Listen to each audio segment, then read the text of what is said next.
So here we have the Mr. and Mrs. Pac-Man pinball machine with the very unique cabinet. Definitely non-standard.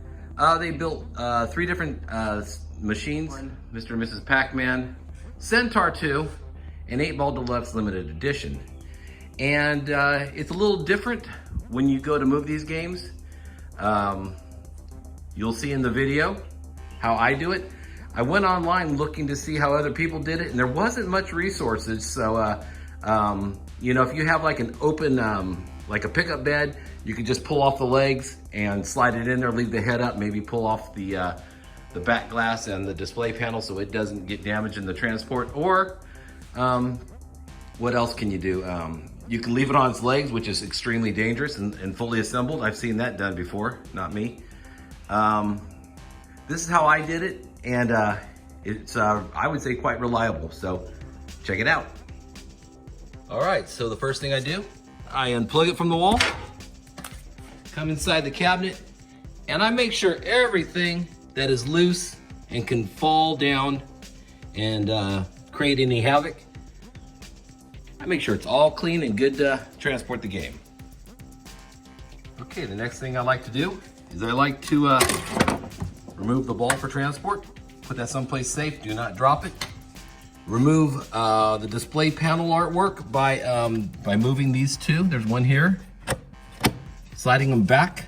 There's one on each side, and that releases this. You can lift the panel up, and then of course the back glass is removed for transport. All right, next I will install the back glass that I had off, and also put down the lock bar trim right here, and then the cabinet's pretty much prepped to lower down this top box. Looking at the display panel, there's a Phillips head here, a missing one, and another Phillips head. You remove the 2 Phillips heads, and you should be able to lift up the display carefully and pull it out to the point where you can unplug 3 connectors.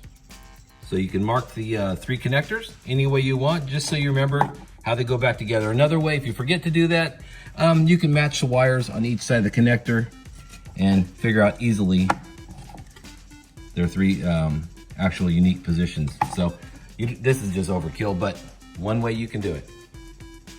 All right, next step will be removing this bolt and this bolt. And at that point, you should be able to easily lay down the head, just making sure the wires aren't caught on anything and it comes out smoothly. I also took the display panel 2 screws, and I just loosely threaded them into the hangers here, the angle brackets. I also have 4 pool noodles slid to the outer edges of all 4 corners, and that way it can rest comfortably on this trim here and not create any damage. So the back box is now down, cushioned by the noodles. A blanket also works here, so if you don't have noodles, just some sort of cushioning blanket. And then what I do is I make sure, as you can see, it's drifted out a little bit down the edge. I make sure the back box is pushed all the way tight up against this riser here. And then I'll tuck the cord into the bottom cabinet, and I'll kind of like loosely tie it off to these so I don't have to fish it out if I throw it all the way down in there. It's not a big deal if it does, but it's just easier if you have it like loosely tied to these cables. Next step will be strap that sucker. There we have it. The strap is on there. I have these cardboard corner braces. You can use a blanket, or you could use nothing. It's up to you how much you want to protect your top cabinet. And I could have done it here at the bottom as well, but I chose not to. And it's good and tight. Sounds like a G-string. Okay, and that's how I tied up my power cord to this cabling, so it won't be a problem. One other thing is I also tied up whatever extra strapping I have, so it doesn't become a trip hazard and create any issues. All right, I have the back of the cabinet now resting on something just enough to hold the back legs that were on it just off the ground. To hold the weight, it's got to be something strong, like some sort of little ladder or a bar stool or something that can handle about 200 pounds of lifting. I have this little cushion thing that works pretty well. So now the next thing is going to be the lift, which we lift off and sit down the back of the cabinet gently on the ground. And 2 people would be great, but I can do a one-man show here, and it's just got to be really careful not to hurt myself or the cabinet. It's sitting comfortably on the ground. Next I'll do is tip up the machine and remove the front legs, and then we're ready to ship. So there we have it, sitting on a hand cart, ready to move.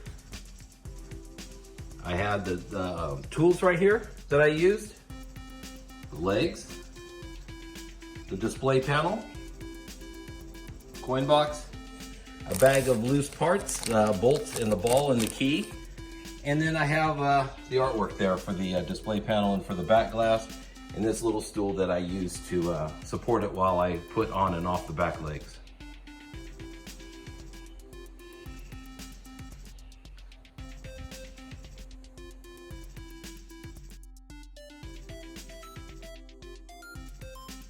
Well, that's all, folks.